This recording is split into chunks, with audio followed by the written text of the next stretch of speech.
Welcome back to our channel, your go-to destination for the most exciting and explosive updates from the heart of Genoa. Where Sally tries to bury her feelings of betrayal, will she and her unborn child be able to overcome the shock of Billy and Audra's betrayal? We'll dive deep into a story of heartbreak, ambition, and a devastating double betrayal that will leave you utterly speechless. Join us in this dramatic unfolding saga. The relentless corporate warfare surrounding Chancellor Industries has always demanded a steep and unforgiving price, but no one is paying a heavier toll than Sally Spectra. Having survived a lifetime of emotional turbulence, from her scrappy beginnings in Los Angeles to the catastrophic, soul-crushing loss of her infant daughter Ava Hope Newman, Sally desperately craves a sanctuary of peace. Pregnant once again and fiercely protective of the fragile life growing inside her, she has looked to Billy Abbott to be her anchor. However, Billy's current trajectory is anything but stable. Consumed by a manic, almost psychopathic thirst for vengeance and power, Billy has transformed his pursuit of Chancellor Industries into a toxic obsession that is actively destroying every meaningful relationship in his life, leaving Sally to navigate a terrifyingly uncertain future entirely on her own. Billy Abbott currently exists in a dangerous delusion of absolute grandeur, completely blind to the emotional wreckage he is leaving in his wake. Convinced that he has unearthed the ultimate historical leverage through a decades-old, unpaid loan from his legendary father, John Abbott, to the Chancellor estate, Billy believes he has secured the absolute right to rule the corporate empire. He is riding an intoxicating, adrenaline-fueled high, willfully ignoring the fact that his own siblings are actively conspiring to legally strip him of his claims to save his sanity. In his mind, he is the undisputed victor, a triumphant king preparing to ascend his rightful throne. This blinding arrogance sets the stage for a moment of reckless celebration as he seeks to bask in the glory of a victory that has, in reality, cost him his moral compass and the trust of the woman carrying his child. Enter Audra Charles, a woman whose entire existence in Genoa City has been defined by her ruthless pragmatism and an uncanny ability to align herself with the shifting tides of power. Audra is a corporate mercenary, a brilliant but opportunistic strategist who understands the intoxicating allure of absolute control better than anyone. She has recently positioned herself as Sally Spectra's closest confidant, the one friend Sally believed she could trust with her deepest fears regarding Billy's erratic and destructive behavior. Yet, as Audra observes Billy basking in his self-proclaimed triumph at the local establishment, her innate opportunism begins to wage a silent, fierce war against her loyalty to Sally. Audra is drawn to power like a moth to a devastating flame, and Billy, radiating the manic energy of a man who believes he has conquered the world, presents an irresistible puzzle for her sharp, calculating mind to solve. As Audra approaches Billy, the atmosphere crackles with a dangerous, unspoken tension. Billy, desperate for an audience to validate his perceived genius, immediately launches into a grandiose monologue about his impending takeover of Chancellor Industries. He paints a vivid, arrogant picture of his upcoming reign, boasting that by next week, he will possess the absolute authority he has always been denied by his family and his peers.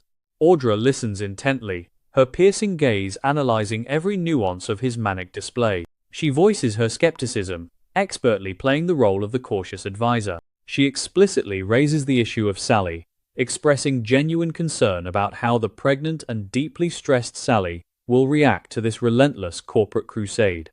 Audra knows intimately how much Sally despises Billy's vendetta, yet she remains seated across from him, entirely captivated by the sheer magnitude of his ambition and the dark charisma of his rebellion. Despite her initial reservations and her supposed loyalty to Sally, the magnetic pull of the moment proves too powerful for Audra to resist.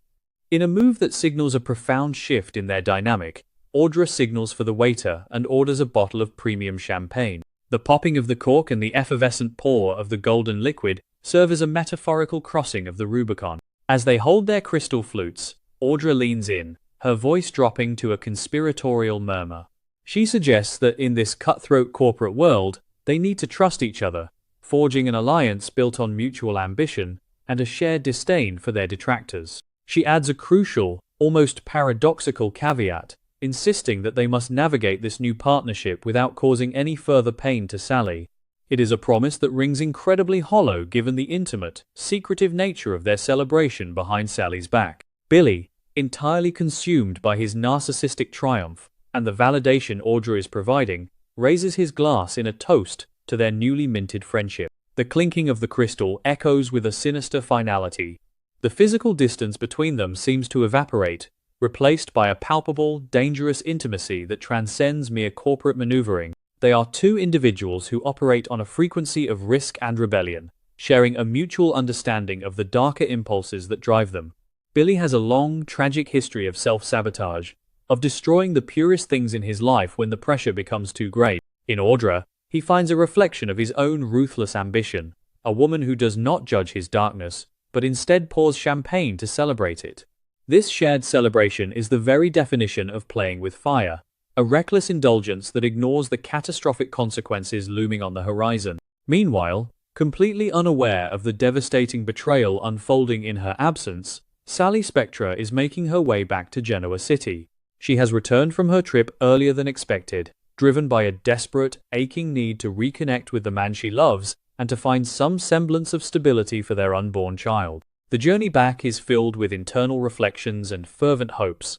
Sally wants to believe that her love can be the anchor Billy needs to pull him back from the brink of his Chancellor obsession. She is carrying the heavy burden of her past traumas, the lingering, suffocating grief of losing Ava, and she is determined to fight for a different, brighter future for this new baby. Her heart is full of cautious optimism as she approaches the venue, longing for the comforting embrace of the man who promised to protect her and their family against all odds. The universe, however, has a notoriously cruel sense of timing in Genoa City. As Sally steps into the establishment, her eyes scan the room, searching for a familiar face. What she finds instead is a scene that causes the blood to freeze in her veins and the breath to catch violently in her throat. There, tucked away in an intimately lit corner, are Billy and Audra. The visual impact of their closeness is a visceral, agonizing gut punch. Sally watches, paralyzed by shock, as they share a lingering look, their smiles radiating a shared, secretive joy that entirely excludes her.